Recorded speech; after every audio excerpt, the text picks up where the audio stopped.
Hi friends, నేను మీ Devi Shekhar. Welcome back to my channel. ఈరోజు మన ఛానల్లో ఎన్నో హెల్త్ బెనిఫిట్స్తో పాటు వెయిట్ లాస్కి, షుగర్ పేషెంట్స్కి, ఎటువంటి హెల్త్ కండిషన్స్ ఉన్న వాళ్ళైనా సరే హ్యాపీగా తీసుకునే ఒక మంచి సూప్ రెసిపీని చూపించిపోతున్నారండి. ఈ సూప్ చేయడానికి కావాల్సిన ఇంగ్రీడియంట్స్ ఏంటో చూద్దాం. ఉల్లిపాయ ముక్కలు, టమాటో ముక్కలు, క్యారెట్ ముక్కలు, క్యాప్సికమ్ ముక్కలు, అల్లం తరుగు, వెల్లుల్లి తరుగు, కొంచెం పచ్చి బఠానీ, ఫ్రోజన్ బఠానీ వాడుతాను అండి నేను. దీనికోసం ప్యాన్లో ఘీ వేసుకోవాలండి. 2 టేబుల్ స్పూన్స్ ఘీ వేసుకుంటే బాగుంటుంది. ఘీ వేడెక్కాక 1 టీ స్పూను జీలకర్ర వేద్దామండి. జీలకర్ర కొంచెం ఫ్రై అవ్వగానే మనం అల్లం ముక్కలు, వెల్లుల్లి ముక్కలు వేసుకోవాలండి. అవి కూడా కొంచెం అట్లా ఫ్రై అయిన తర్వాత మనం ఉల్లిపాయ ముక్కలు వేసుకోవాలి. ఉల్లిపాయ ముక్కలు కూడా కొంచెం లైట్గా ఫ్రై అయిన తర్వాత మనం అందులో క్యారెట్ ముక్కలు ఉన్నాయి కదండి, క్యారెట్ ముక్కలు వేసేద్దాము. క్యారెట్ ముక్కలు కూడా కొంచెం ఫ్రై అవ్వాలండి. అవి కొంచెం ఫ్రై అయిన తర్వాత అందులో మనము కొంచెం కరివేపాకు వేసుకుందామండి. కరివేపాకు మంచి ఫ్లేవర్ వస్తుందండి సూప్లో. కరివేపాకు కూడా కొంచెం అట్లా ఫ్రై అయిన తర్వాత దాంట్లో మనము టమాటా ముక్కలు వేసుకుందామండి.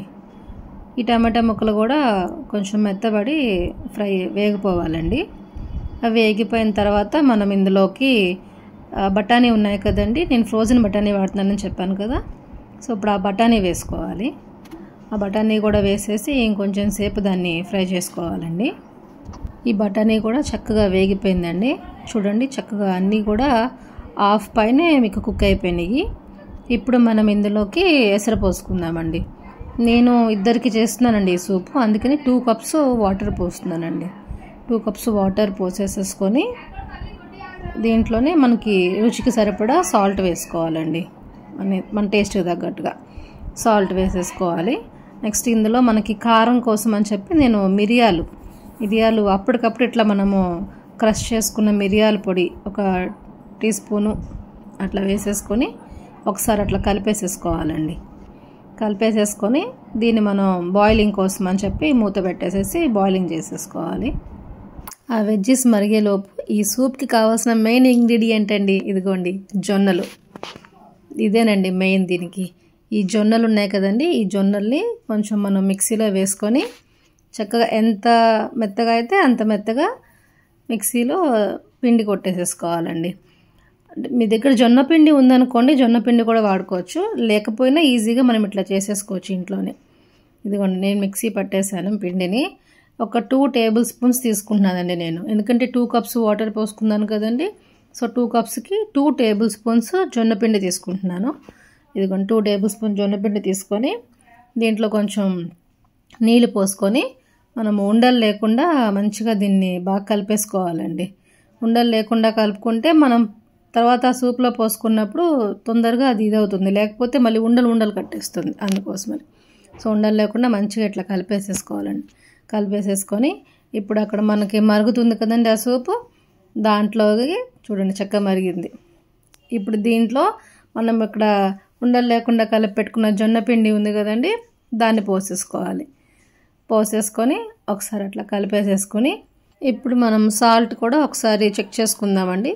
ఏదైనా ఒకవేళ తగినట్టు అనిపిస్తే మనము ఈ స్టేజ్లో ఉన్నప్పుడు సాల్ట్ కూడా కొంచెం అడ్జస్ట్ చేసేసుకోవచ్చు. చేసేసుకొని దీన్ని మూత పెట్టేసేసి ఒక 5 మినిట్స్ ఉడికిద్దామండి. చాలండి, 5 మినిట్స్ సరిపోతుంది. ఎందుకంటే మనం దీంట్లో పిండే కదండి వేసాము. చక్కగా 5 మినిట్స్కి మంచిగా ఉడికిపోతుందండి.